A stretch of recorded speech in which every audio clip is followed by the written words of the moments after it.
మెదక్ జిల్లా వెల్దుర్తి మండలంలోని కుక్కునూరు జిల్లా పరిషత్ ఉన్నత పాఠశాల కాంప్లెక్స్ లో ప్రధానోపాధ్యాయుడు సీతారాం, కుక్కునూరు పాఠశాల ఎస్జిటి ఉపాధ్యాయుడు నవీన్ సమీపంలో గల బస్వాపూర్ పాఠశాలకు వెళ్లాలని ఆదేశించారు. కాగా బస్వాపూర్ పాఠశాలలో ఒక్కరే ఉపాధ్యాయుడు నేడు లీవ్ లో ఉన్నందున వీరు వెళ్లాలని కాంప్లెక్స్ హెడ్ మాస్టర్ ఎస్జిటి ఉపాధ్యాయుని ఆదేశించారు.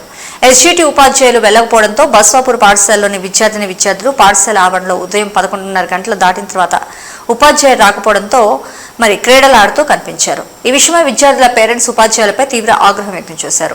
ప్రైవేట్ స్కూలుకు పంపేలేని మేము ప్రభుత్వ పాఠశాలలో చదివిస్తుంటే ఇక్కడ ఉపాధ్యాయులు ఉండరు, మా పిల్లలు ఎలా ప్రయోజకులవుతారంటూ వారు మండిపడ్డారు. ఇప్పటికైనా ప్రభుత్వం ఉపాధ్యాయుల పోస్టులు పెంచి గ్రామీణ ప్రాంతాల్లోని విద్యార్థులు ప్రయోజకులు చేసే విధంగా ప్రభుత్వం చర్యలు చేపట్టాలని కోరుకున్నారు. ఈ విషయమై కాంప్లెక్స్ హెడ్ మాస్టర్ వివరణ అడగ్గా నేను తూఫాన్లో డీఈఓ మీటింగ్ కు వెళ్లాలని సమాధానం చెప్పారు. అలాగే ఉన్నత పాఠశాలలోని సిఆర్పి ఆగమయ్యే ఎలాంటి సమాచారం ఇవ్వకుండా పాఠశాలకు రాలేదని తెలిసింది.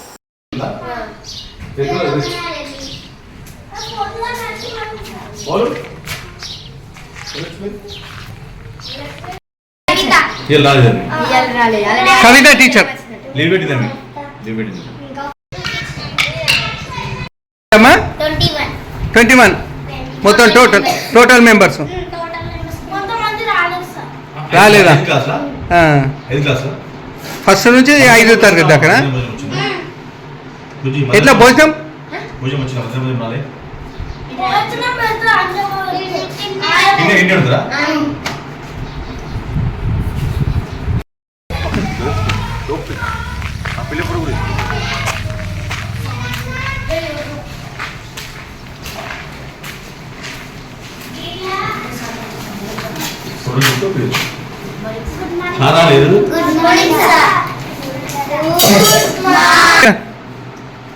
కూర్చో ఇప్పుడు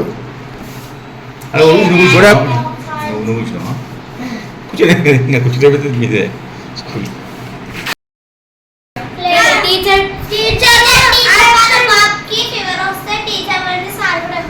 ఎవరు రాలేదు సార్, ఇక మీరే వచ్చారు. ఇక అటెండెన్స్ సరే రాలేదు, ఇక అటెండెన్స్ ఎట్లా తీసుకుంటారు? ఇక ఎన్నో క్లాస్ అమ్మా మీరు? నువ్వు 7th. ఎంతమంది ఉంటారమ్మా? ఆమెకేం తెలుసు 7th.